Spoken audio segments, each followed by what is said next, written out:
Hello, and welcome to this month's Lunch and Learn on healthier eating on the go. My name is Allison Knight, and I am the health coach for Employee Health Center. This presentation is going to be broken up into two parts. The first part being tips on how to meal plan and prep so that you have healthier options to grab for on the go. But there's also going to be a section on healthier choices that you can make when you are out and about, or you absolutely have to grab something from a restaurant or the convenience store. So the first thing you want to do is you want to make sure that you stock the basics.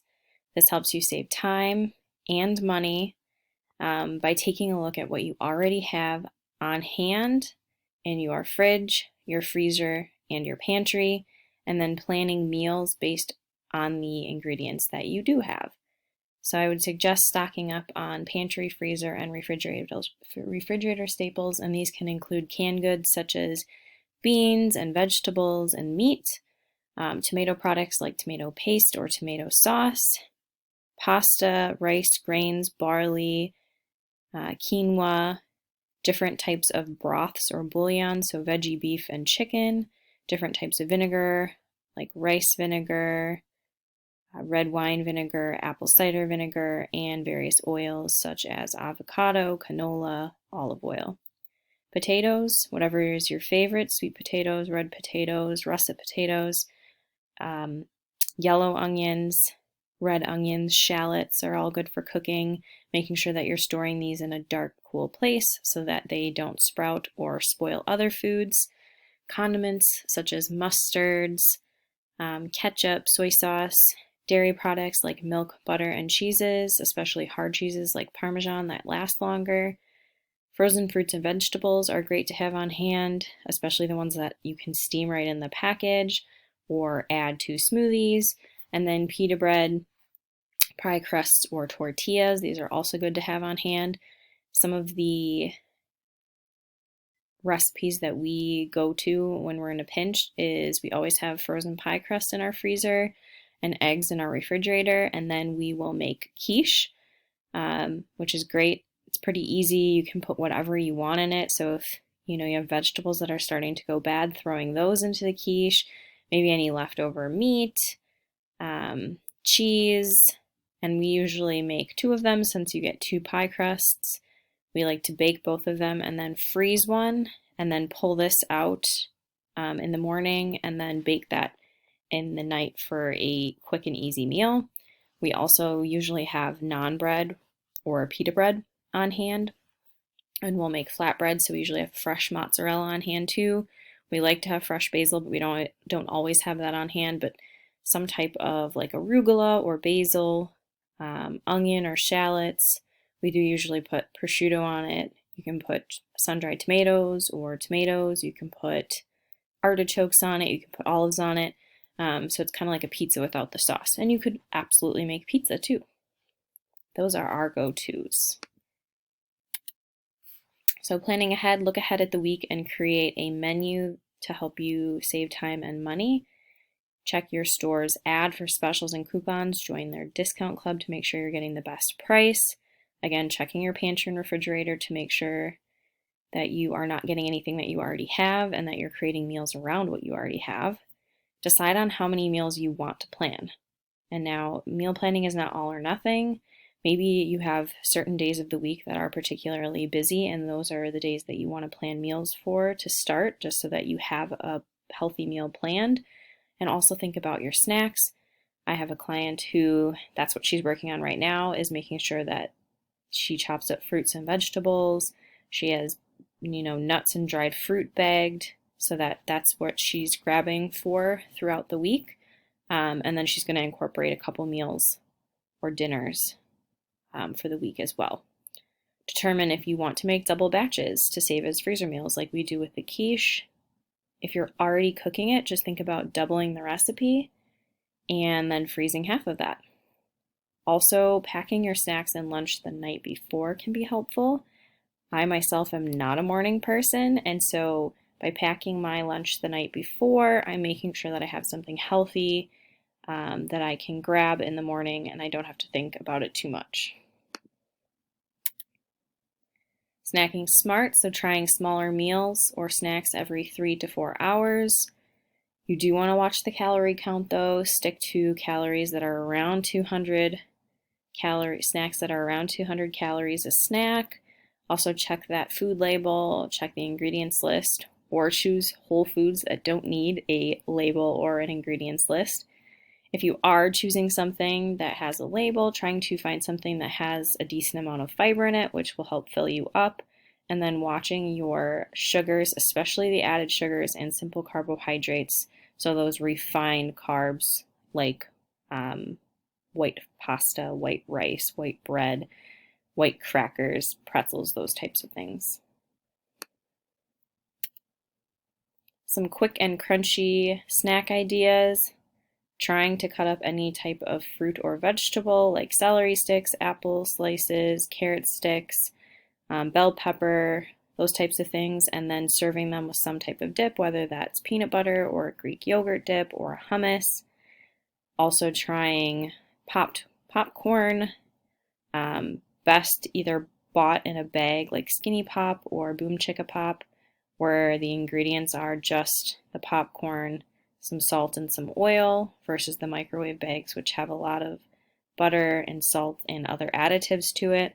Better still, if you have an air popper and you use your own kernels and pop your own and then add your own seasonings. You can make it sweet, you can make it salty, you can make it spicy. A fourth of a cup of nuts or seeds such as almonds, pistachios, cashews, sunflower seeds, pumpkin seeds are all good options. They do contain healthy fat, but watching that portion size is still important. Or a half a cup of roasted chickpeas. So you can buy this. There's a brand called Vienna, but you can also make them. They're fairly easy. And again, like the popcorn, you can season them to your preference. So it could be sweet with cinnamon. It could be spicy with chili powder. It could be kind of a Mediterranean Moroccan flavor with some cumin or turmeric. 5 whole grain crackers and 1.5 ounces of cheese is a serving size. And 2 rice cakes and 2 tablespoons of peanut butter. Rice cakes are kind of the go-to diet snack. There's not really much to them though, calorie-wise, which is great, but not really nutrition-wise either, and they're not very satisfying. So at least if you add in some peanut butter, you're getting a little bit of protein as well. Packing your lunch, plan out what you're going to eat for the week or even just the next day. So again, packing that lunch the night before, making double batches of your dinner throughout the week so that you have leftovers for lunch, or freezing half of them to use for another time. Stocking things like canned beans, sliced nuts, olives, other types of things for salad toppings to keep things fresh, keep things having a lot of variety. Cut up your lettuce ahead of time and store in a bag with a paper towel to use for salads throughout the week. That paper towel is going to help sop up any moisture and actually micro-perforating, so adding some holes into the bag can also help keep it fresher. Cutting up those fruits and vegetables and then portioning them out into bags as soon as you bring them home. Stocking string cheese, yogurt, and fruit so that you have things that are easy to grab on the go if you really haven't had time to plan. Keeping fresh fruit on the counter or in some visible area so that it's something that you go for. Cutting up those vegetables as soon as you get home. Pre-packaging nuts, seeds, dried fruit so that you have easy to grab snack bags. Making hard-boiled eggs for the week. This is a great go-to, whether it's for breakfast, a snack, putting on top of a salad, putting on avocado toast, and then keeping tuna or chicken packets on hand as well. These can be a healthy and quick lunch or snack. Rethink your drink. Try using fresh fruit and herbs to infuse your water and add more flavor instead of any of those sweeteners or additives. My go-to is lemon, cucumber, and mint, but you can do pretty much any combination of fruits, herbs, and vegetables to give your water a good flavor. If you need something bubbly, choose plain or sparkling flavored sparkling water. And again, you can kind of create a fun spritzer. You can add a little bit of juice to it for flavoring. and you can add some fresh fruit and some herbs to give it more flavor as well. If you really need that caffeine, choosing unsweetened tea or coffee. And if you need it sweetened, then adding it yourself so that you can control the amount of sweetener or sugar that is being added. Going for a 8-ounce glass of either low-fat milk or unsweetened almond milk, or choosing a small glass, about an 8-ounce glass of 100% fruit juice, or even better, a glass of vegetable juice like tomato juice or the original V8, knowing that obviously if you're going to have fruit juice, there is going to be more sugar in it. It is naturally occurring sugar, but when we have the juice, we remove what nutrient? We remove fiber, which most Americans do not get enough of. So keeping that in mind, that when you are having the juice of a fruit or vegetable, you are not getting that fiber. That is important. And you are also getting a compounded amount of sugar all at once from juices such as orange juice or apple juice, because it took how many apples or oranges to make that juice. And there's an app for that. There is an app called Mealime, and this app helps you simplify planning healthier meals for you and your family. It has you create a like and dislike list, and then will pull recipes for you based on your personal plan. And then it takes that a step further and creates a grocery list for you based off of the ingredients that you need, followed by the step-by-step instructions, and usually around 30 minutes or less, you will have a healthy meal on the table. So that's the first part of our presentation, is that at-home component of trying to meal plan and prep to give yourself healthier options to grab on the go.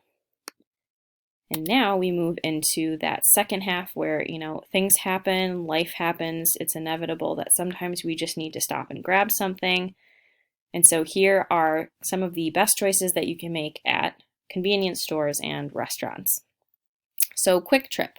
Stopping at a convenience store can be convenient and healthy, but you want to skip those sweetened beverages, those sodas, those energy drinks, and instead you want to choose a coffee with milk or an unsweetened iced tea to get your caffeine fix. And again, you can add your sweetener so you control how sweet it is. If it's breakfast time, grabbing just a simple egg muffin, or if you absolutely need something sweet, going with a glaze or donut. It's also actually a really great place to grab a lot of healthy snacks such as fresh fruit, turkey jerky, hard-boiled eggs, nuts and seeds, or string cheese. And then here are the two options that I have selected as the best options to grab. So for breakfast, an egg white ham and cheese muffin, and for lunch, a chipotle chicken burrito. So we're going to play a little bit of this or that. So granola bars are often labeled as a health food, but once we actually start looking at the food label, it's sometimes more like a glorified candy bar. So we're going to take a look at two that Quick Trip offers. So they have the caramel almond and sea salt Kind bar, and we have the white chocolate macadamia nut Cliff bar. So the Kind bar contains 170 calories compared to 260 calories in the Cliff bar. The Kind bar has a total amount of fat at 15 grams compared to 7 grams in the Cliff bar. The Kind bar, however, contains 12.5 grams of poly and monounsaturated fat, which are those heart healthy fats, whereas the Cliff bar only contains 5 grams. The Kind bar contains 5 grams of total sugar with 4 grams of added, whereas the Cliff bar contains 21 grams of total sugar and 20 grams of added sugar. And there's a little less protein in the Kind bar than the Cliff bar. Now, if we look at the ingredients list, the first ingredient listed for the Kind bar is almonds, and the first ingredient listed for the Cliff bar is organic brown rice syrup, which is a sugar. They do both contain added sugars, and they do both contain more than one type of sugar. If we look at the Kind bar, it contains honey, glucose syrup, and sugar. It also contains palm kernel oil, which is not the greatest. But if we look at the Cliff bar, the first ingredient listed was organic brown sugar, rice syrup, meaning that it's the most prevalent ingredient in the Cliff bar. And if we look further, there's also organic cane syrup, organic cane sugar, and barley malt extract. So if you had to pick one, the better alternative in this scenario would probably be the Kind bar. Next, we'll look at the smoothies. So the Chobani Greek yogurt mixed berry smoothie versus the Naked tropical protein smoothie. The Chobani option is a smaller serving size, so we do have to keep that in mind. But it contains 150 calories compared to 390 calories in the Naked protein smoothie. There is 4 grams of fat in the Chobani versus 2 grams of fat in the Naked protein tropical smoothie. But there is only 15 grams of total sugar, but it does include 8 grams of added sugar in the Chobani smoothie versus 51 in the Naked tropical smoothie. We do have to note that there are no added sugars in the tropical smoothie. It's all coming from fruit, so it's naturally occurring, but 51 grams of sugar is still a lot of sugar to be getting all at one time, and it's still going to cause a significant spike in blood sugar. We also have to look at that the protein, the 10 grams coming from the Chobani, is all naturally occurring, found in the milk, compared to the 30 grams that is found in the Naked tropical protein smoothie is coming from a whey protein concentrate, meaning it's been added in, and it accounts for about 60% of the average person's needs, which is a lot of protein to be coming from liquid calories. Lastly, we're going to take a look at a sweet treat. So it's unrealistic to think that people are never going to have sweets. And in this case, we're going to go for the lesser of the two evils. So we have a glazer donut or we have a blueberry muffin. And you might think, oh, well, the blueberry muffin is obviously the better choice. But when we look at the ingredients and we look at the nutrition label, you are going to find out otherwise. So the glazer donut contains 230 calories compared to the blueberry muffin, which contains 490. There's 11 grams of fat in the donut and 26 grams of fat in the muffin. There is less sodium in the donut, and there's also less sugar at 15 grams compared to 35 grams. If we look at the ingredients, the first ingredients listed for the muffin are sugar and soybean oil or fat, and then the wheat flour, whereas with the donut, the first thing listed is wheat flour and water, and then the sugar. It does also contain palm oil and soybean oil. Overall, the best option if you absolutely need a sweet treat is just going to be a simple donut paired with a piece of fruit, ideally, or a black coffee instead of that muffin.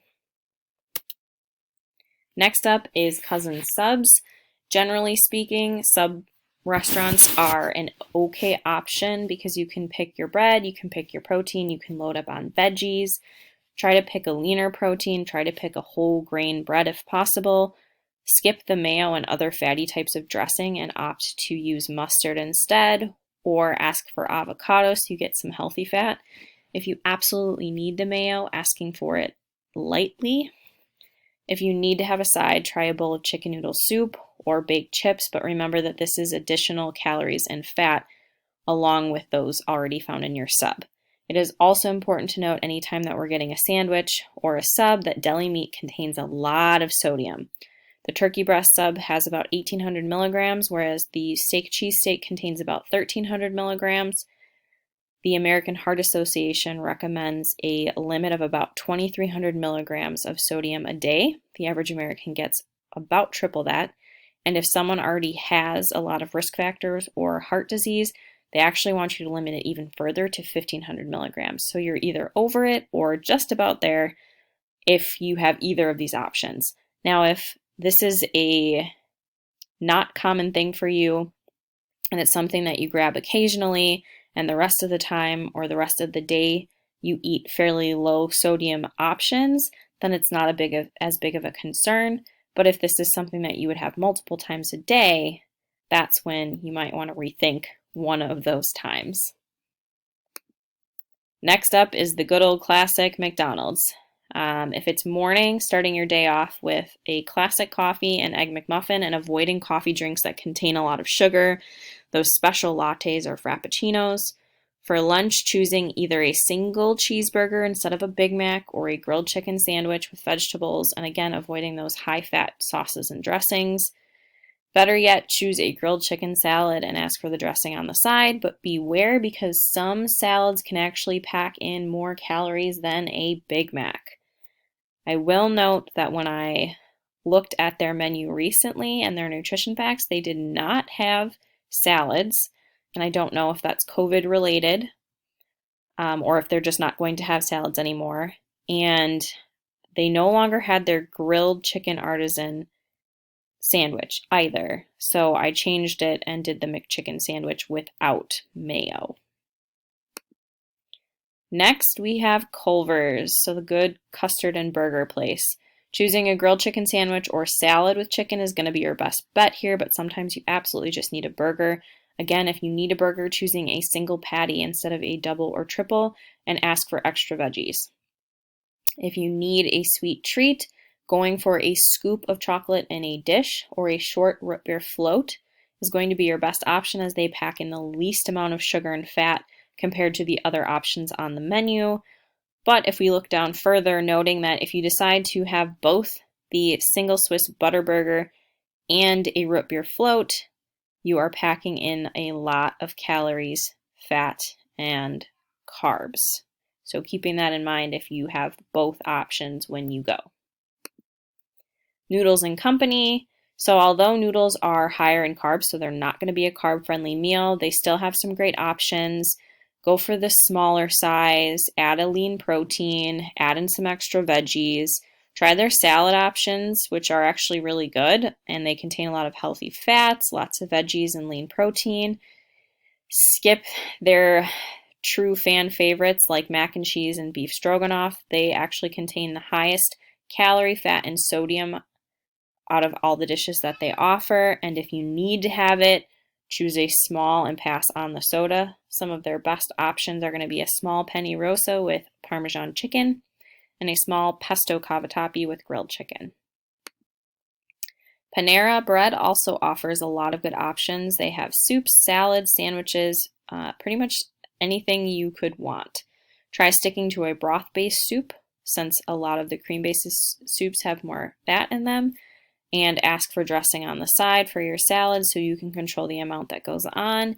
And if you can't eat all the salad, you can save some of it and it won't be all soggy when you want to eat it next. Choose whole grain bread and load up on the veggies. And if it's breakfast time, just get a whole grain bagel with plain cream cheese to help fill you up first thing in the morning. Good options here are going to be those Asian sesame chicken salad or the Napa almond chicken salad sandwich. But recognizing that also is not a carb-friendly meal with 62 grams. Qdoba Mexican Eats. This is typically a good option because you can control the type that you're getting, whether you're going to use a tortilla, whether you're going to use a flour or corn tortilla, whether you're going to do a burrito bowl. Choosing a brown rice would be a better option, loading up on beans and vegetables, and then choosing a healthy topping such as salsa or pico de gallo or guac, and then avoiding those queso sauces because those are packed with extra calories, fat, and sodium. So a good option here would be to pick their street style chicken tacos on corn tortillas. You get 3 of those. Or choosing a chicken protein bowl or a burrito bowl and then creating your own bowl. Again, watching the carbohydrates though, these are not carb-friendly meals if you are going to incorporate a tortilla or rice. Buffalo Wild Wings. So wings are kind of a fan favorite, but being aware that most of the sauces used are packed with added sugars and sodium. Traditional wings are going to contain more total fat because while boneless wings contain more carbohydrates and sodium because they're breaded. Choose their brisket tacos or sandwich or grilled chicken option for their best options, though you don't really go to Buffalo Wild Wings for brisket. But remember that sides are in addition to your entree. So potato wedges are an additional 370 calories, 19 grams of fat, and almost 1,100 milligrams of sodium. So you pair that with a 6-count honey barbecue boneless wings, which already contains 19 grams of fat, almost 1,900 milligrams of sodium, and 39 grams of carbohydrates. So that right there is a pretty hefty meal. And there is also an app for making healthier choices when you eat out. It is called Cheat Day. It is a free app that recommends the healthiest options at most fast food restaurants. It provides the full nutrition facts for each item and can be used to calculate the nutrition facts of your entire meal. So, for example, if you were eating at Buffalo Wild Wings and you wanted to have the wings and the potato wedges, you would select both and it would calculate out your total calories, fat, carbohydrates, etc. And you can choose your options based on what category you want to pay attention to, whether that's sodium, sugars, carbs, total calories, fat, etc. And that is the talk on healthier eating on the go. It can be hard, but it can be done, and planning ahead and knowing how to make smarter decisions when you need to grab on the go can help you be more healthy. Thank you so much for joining me. If you're interested in making a healthy behavior change or in need of any additional education or accountability, please contact me using one of the methods below. And we look forward to meeting you next month for our next Lunch and Learn.